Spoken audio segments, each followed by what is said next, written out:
More than 140 years ago, a man by the name of John Geekie thought of a most unusual solution to a common problem.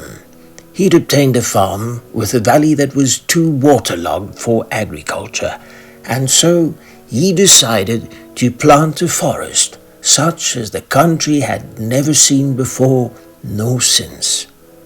In the rolling mist-belt hills of Natal, hidden among winding gravel roads and green valleys, lies one of South Africa's most remarkable botanical treasures, a place where towering trees rise like cathedral pillars into the sky, a place where bird song echoes beneath ancient branches, and where every pathway seems to lead deeper into another world.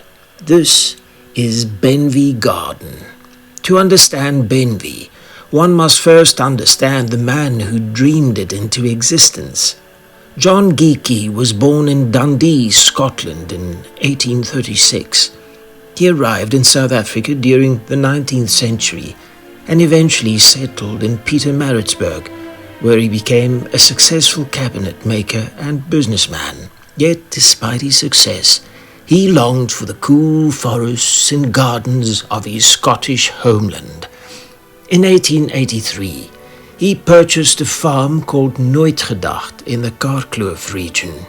Much of the land was unsuitable for conventional farming.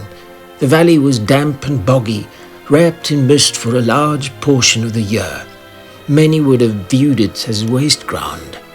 But John Geekie saw possibility where others saw failure. He envisioned a vast arboretum, a living collection of trees gathered from across the world.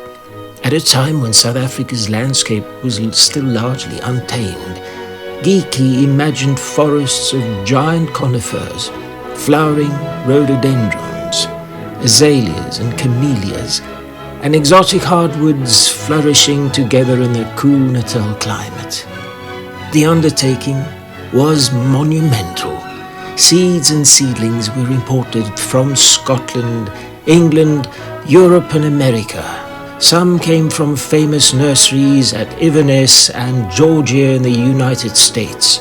Others arrived from the Durban Botanical Gardens. The journey to Benvie was long and difficult. Plants travelled by ship to Durban Harbour, then by rail to Merivale, and finally by ox wagon over rough country roads into the misty hills of Karkloof. Each seedling represented hope. Each tree represented patience. John Geekie understood something many people forget in the modern world. The greatest achievements are often those whose final form we ourselves may never live to see. Planting began around 1889. The young trees were carefully spaced to allow them to mature to their full grandeur. Geekie sought advice from relatives with horticultural expertise, including connections to the famous Kew Gardens in England. He planned not merely for years ahead, but for centuries, and slowly, almost imperceptibly, the valley began to transform. Tiny saplings became avenues. Open grassland became forest. Foreign species adapted to the cool Natal mist belt and flourished beyond expectation. Today, walking through Benvie Garden feels like entering a cultivated landscape, and more like stepping into a forgotten realm, perhaps. Something out of Lord of the Rings. The trees tower overhead with astonishing height and scale. Massive conifers cast deep shadows across the pathways lined with hydrangeas and camellias. Sunlight filters through layers of branches in golden shafts. The air is cool, damp, and filled with a scent of bark, moss, and leaf litter. Some visitors compare the experience to entering an old, enchanted European forest. Others say it feels like walking through a dream. Yet Benvie remains unmistakably South African. Bird life thrives beneath the canopy. The garden has become famous among birdwatchers, particularly for its population of the rare orange ground thrush. In fact, Benvie is considered one of the finest locations in the country to observe this elusive species. Forest birds call from hidden branches, while cranes glide above nearby grasslands. The forest itself has created an ecosystem. What began as a human dream became a sanctuary for countless living things. As the decades passed, generation after generation of the Geeky family continued caring for the garden.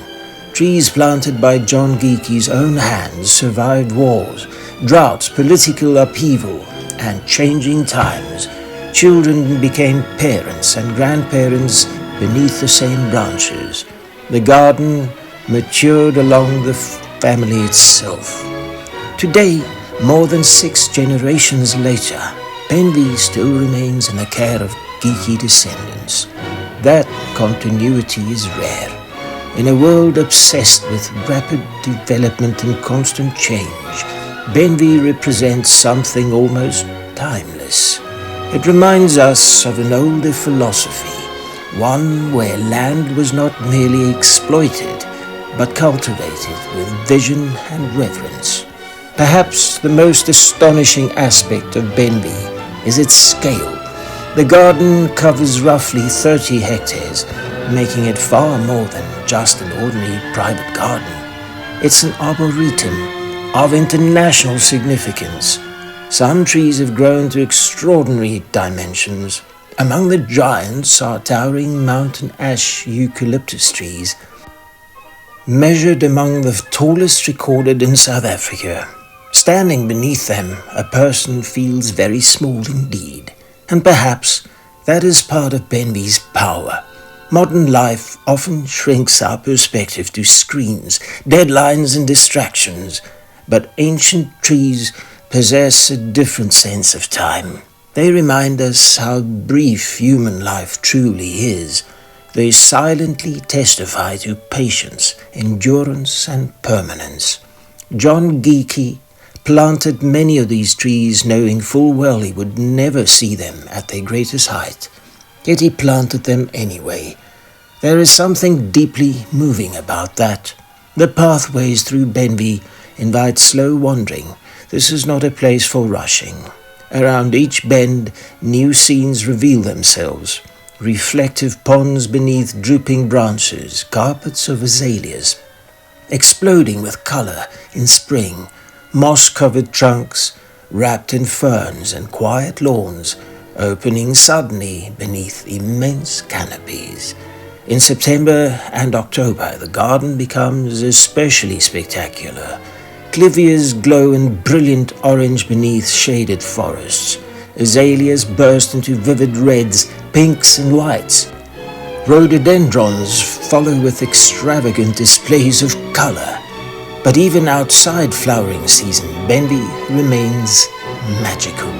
Winter mists drifting through cedar branches create scenes of haunting beauty. Summer rain deepens every shade of green. Autumn transforms the exotic deciduous trees into gold and amber. Every season writes its own chapter across the landscape. Visitors often speak of the silence at Benvie. Not the absence of sound, but a deeper kind of silence. Wind in the trees, distant bird calls, water moving softly through hidden streams. It is the kind of silence modern people rarely encounter anymore. And perhaps this is why Benvie leaves such a lasting impression. It's not merely a garden. It is a meditation on time, a testimony to vision, a monument to patience, and above all, it is proof of what can happen when one person chooses imagination over limitation. Where others saw swampy, unused ground, John Geeky saw possibility. Where others may have planted crops for quick profit, he planted forests for future generations. More than a century later, people from across South Africa and indeed around the whole world, still walk beneath those same trees and wonder. The forest he imagined became real, and in the cool, misty hills of Natal, Benvie continues to stand as one of the most extraordinary gardens the country has ever known.